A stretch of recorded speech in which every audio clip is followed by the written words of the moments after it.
दोस्तों, क्या आपने कभी एक ऐसे शौक के बारे में सुना है जो आपकी लाइफ ही बदल दे, जैसे स्टैम्प कलेक्शन या पुराना सिक्का, कुछ ऐसा। आज मैं आपको एक ऐसी कहानी सुनाने जा रहा हूँ, एक ऐसी शौक की कहानी जो एक ऐसी खौफनाक सज़ा में बदल गई जहाँ से वापसी का कोई रास्ता नहीं है। ये कहानी है एक आईने की, और उस आईने के अंदर एक ऐसी आत्मा की जो सिर्फ दोस्तों की तलाश में नहीं, एक पूरी ज़िंदगी की तलाश में थी। ये कहानी शुरू होती है मेरे एक दोस्त से, नाम था रोहन। उसे पुरानी चीज़ें इकट्ठा करने का बहुत शौक था। पुराने रेडियो, टाइपराइटर, फोटोग्राफ, ऐसी चीज़ें जिसके अंदर कोई याद छुपी होती है। उसे वो चीज़ मिल ही गई जिसके अंदर एक जिंदा याद थी जो उसे अंदर खींच लेती। वो एक गैराज सेल पे गया हुआ था। वहाँ एक बुढ़ा आदमी बैठा था, बिल्कुल कॉर्नर में। उसके पास कुछ पुराने फर्नीचर के पीसेस पड़े थे। रोहन की नज़र सबसे नीचे पड़ी एक लंबी कपड़े पे लिपटी हुई चीज़ पर गई। उसने पूछा, क्या है ये अंकल? तो उस बूढ़े इंसान ने कहा, आईना है बेटा, पुराना है लेकिन बेकार है, छिप गया है, कोई फ़ायदा नहीं है इसका। रोहन ने कपड़ा हटाकर देखा। वो एक बहुत ही खूबसूरत एंटीक फ्लोर लेंथ आईना था। डिटेल कार्विंग थी उस पर। उसने हाथ लगाया और उसे अजीब सी ठंडक महसूस हुई। ऐसा लगा जैसे किसी ने उसकी रग पर बर्फ़ रख दी हो। उसने बुढ़े से पूछा, उसकी कीमत? फिर उस बूढ़े इंसान ने कहा, ले जाओ, फ्री में दे रहा हूँ, बस एक बात याद रखना, इसे कभी भी घर के अंदर अपने बेडरूम या लिविंग रूम में मत रखना, गैराज या स्टोर रूम में ही रखना, वरना। ये कहकर बुढ़ा रुक गया और फिर बोला, छोड़ो, कुछ नहीं। रोहन ने सोचा, वो बुढ़ा पक्का पागल है, इतनी खूबसूरत चीज़ फ्री में।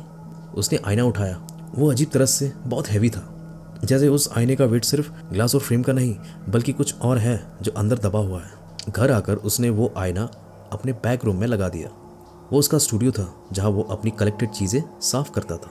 उसकी गर्लफ्रेंड नेहा ने देखा उसे। नेहा ने कहा, अरे वाह, ये कहाँ से लाया? बहुत स्टाइलिश है और बहुत अच्छा है। तो रोहन बोला, हाँ, फ्री का मिल गया। और सुनो, बुड्ढे ने इसे गराज में रखने को कहा। और नेहा बोली, पागल है क्या, इतना अच्छा आईना गराज में? नहीं, बेडरूम में लगा देते हैं। शुरुआत बिल्कुल नॉर्मल थी, सब कुछ ठीक था, तब तक कि एक रात आई। एक रात रोहन लेट नाइट अपने बैक रूम में काम कर रहा था। वो टायर्ड था, थका हुआ था। उसने आईने की तरफ देखा और फिर उसके सांसें रुक गई। आईने में उसने ये देखा कि उसके पीछे का जो वॉल है वो बिल्कुल ही अलग था। उस पर लगा हुआ मॉडर्न पोस्टर गायब था। उसकी जगह एक भयानक ऑरेंज और ब्राउन कलर का फ्लोरल वॉलपेपर था। उसका मेटल डेस्क नहीं था, वहाँ एक पुराना वुडन टेबल था जिस पर एक रिकॉर्ड प्लेयर रखा था। पूरे कमरे का रिफ्लेक्शन बदल चुका था। वो 1970s का कमरा दिख रहा था। रोहन ने अपनी आंख मिचोली, पीछे मुड़कर अपनी असली वॉल देखी। वाइट पेंट, बीटल्स का पोस्टर, सब कुछ नॉर्मल था। फिर उसे आईने में एक चीज़ दिखाई दिया। कॉर्नर में एक लड़की, वो सिंपल सा वाइट सलवार सूट पहने हुई थी। उसके लंबे बाल थे। वो खड़ी थी और ऐसे देख रही थी जैसे कहीं दूर देख रही हो, जैसे रोहन वहाँ है ही नहीं। रोहन की रग से खून उखड़ आया। वो पीछे कूदा, आंखें बंद कर ली। डर के मारे उसकी आंखें बंद ही रह गई। सुबह हुई। जब उसने आंख खोली तो आईना नॉर्मल था। उसका ही डरा हुआ चेहरा दिख रहा था। उसने सोचा, शायद उसकी नज़र में प्रॉब्लम है, थकान है, लेकिन उसके अंदर एक क्यूरियोसिटी जाग उठी थी। ऐसी क्यूरियोसिटी जो आदमी को कई बार खतरे में डाल देती। अगले दिन उसने रिसर्च शुरू की। Haunted mirror, time portal mirror, ऐसे कई वेबसाइट्स पर गया। उसे एक लोकल न्यूज़ आर्टिकल मिला जो कि 1978 का था, जिसमें लिखा था, एक 21 साल की लड़की अनीता शर्मा जिसका नाम था, उसने इसी घर में, इसी शहर में बैकरूम में सुसाइड कर लिया। ड्रग ओवरडोज, कोई नोट नहीं मिला, कोई वजह नहीं पता चली, घर भेज दिया गया था। रोहन के पैरों तले ज़मीन खिसक गई। आईने में जो उसने देखा था, क्या वो अनीता की आत्मा थी? वो आत्मा अब भी उसी कमरे में फंसी हुई थी। उसने सोचा, उसे हेल्प की ज़रूरत है। उसने डिसाइड किया वो उससे बात करेगा। उसी रात वो कैमरा ऑन करके आईने के सामने बैठा था। हेलो, उसने फिसफिसे आवाज़ में पूछा, कोई है? अनीता? कुछ देर कुछ नहीं हुआ, फिर धीरे धीरे वो ऑरेंज वॉलपेपर वापस आ गया और फिर वो लड़की अनीता, वो अंदर आई। उसने डायरेक्ट रोहन की तरफ देखा। उसकी आंखें भरी हुई थी, एक गहरी उदासी और एक डेस्परेट पुकार थी। कोई मुझे सुन सकता है? कोई तो बचा लो मुझे प्लीज़। रोहन बोला, मैं हूँ यहाँ, मैं सुन रहा हूँ तुम्हें। फिर अनीता बोली, यहाँ से निकलना है मुझे, बाहर निकलना है, मैं अकेली हूँ, इतनी अकेली हूँ। उसकी आवाज़ में एक मासूमियत थी, इतना दर्द था कि रोहन का डर एकदम से गम में बदल गया। उसे लगता था उसे एक ऐसी आत्मा मिल गई है जो सिर्फ दोस्ती चाहती है, एक ऐसी आत्मा जो बहुत लोनली है। उसने सोचा वो उसे बचाएगा। अब रोहन का पूरा फोकस उसी आईने पर था। वो ऑफिस जाना छोड़ देता, नेहा से बातें करना भी कम कर दिया था उसने। नेहा को लगा वो पागल हो रहा है। एक दिन उसने गुस्से में आके आईने को उतारने की कोशिश की और फिर नेहा बोली, रोहन बंद कर ये सब, तुम खाना तक नहीं खा रहे, ये आईना तुम्हारा दिमाग खा रहा है। फिर रोहन बोला, हाथ मत लगाना उसे, तू कुछ नहीं समझती, वो अंदर फंसी हुई है, उसे मेरी मदद चाहिए। नेहा शॉक में रह गई। उसने रोहन को ऐसा कभी नहीं देखा था। उसने समझ लिया कि अब तो बहुत कुछ गलत चल रहा है, लेकिन रोहन के लिए अब सिर्फ अनीता ही मैटर करती थी। वो दिन रात उससे बातें करता। अनीता उसे अपने टाइम के गाने सुनाती, अपने सपने बताती। रोहन को उसे प्यार हो गया था, एक अजीब ट्रैजिक प्यार, और अनीता ने उसका इमोशंस का यूज़ किया। एक दिन अनीता रोते हुए बोली, रोहन एक ही तरीका है मेरे यहाँ से निकलने का, एक पुराना रिचुअल है। अगर कोई बाहर वाला अपनी मर्जी से अपनी जगह अंदर वाले को बुला दे तो एक समय के लिए एक्सचेंज हो सकता है। तुम अंदर आ जाओ, मैं बाहर आ जाऊंगी, बस थोड़े दिन के लिए, फिर मैं तुम्हें वापस बुला लूँगी, प्रॉमिस। रोहन का दिमाग चिल्लाया, मत मान, ये गलत है। लेकिन उसके दिल ने, उसके एहसास ने जीत लिया। उसने सोचा, मैं उसे बचाता हूँ, बस कुछ दिन के लिए, फिर वो मुझे वापस ले आएगी। उसने हाँ कर दी। पूर्णिमा की रात थी। रोहन ने आईने के सामने दिए जलाए। अनीता ने उसे एक मंत्र बताया था। वो बोला कि ये सिर्फ एक टेम्पररी ट्रांसफ़र होगा।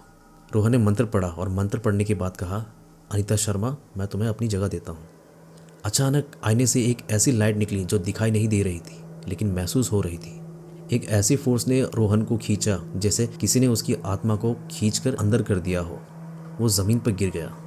सर में तलवार जैसा दर्द हुआ।